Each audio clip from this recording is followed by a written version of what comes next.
நம்ம பசங்க கொஞ்ச நாளா வந்து 2 நாளா வந்து ஏடிஎம்கே அட்டாக் பண்ணிட்டு இருக்காங்க. தயவு செஞ்சு வேண்டாம். ஃபைனல்ஸ் வந்துட்டோம். டிவிகே டிஎம்கே முதல் தெளிவாயிடணும். நம்ம யார் கூட சண்டை போடணும்னு தெளிவாயிடணும். அவுட் ஆஃப் சிலபஸ் இருக்கவங்களோட சண்டை போட்டீங்கன்னா டைம் வேஸ்ட். ஆளாளுக்கு என்ன பேசிட்டே போட்டோம்.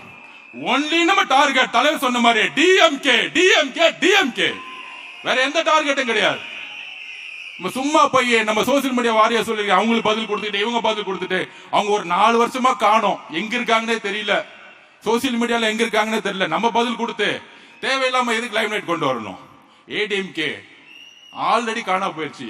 ஏடிஎம்கே தலைமை மேலே மக்களுக்கு நம்பிக்கை இல்லாத பொழுது அந்த தலைமை உருவாக்கக்கூடிய 10 பேரை நம்ம நம்பி நம்ம திட்டி நம்ம என்ன பண்ண போறோம்? அவ்வளவுதான் எலெக்ஷன் ஸ்ட்ராட்டஜி, அவ்வளவுதான். அவங்களுக்கு நம்ம என்ன பண்ண போறோம் சொல்லுங்க. அப்ப நம்ம சோசியல் மீடியா வாரியர்ஸ் தோழர்கள் ஒண்ணு சொல்றேன், ஃபோக்கஸ் டிஎம்கே. அவன் நம்ம 2 பேர் சண்டை போட்டுட்டு ஜாலியா உட்கார்ந்துட்டு இருக்கான். கிடையாது, நம்மளுடைய ஃபோக்கஸ் டிஎம்கே.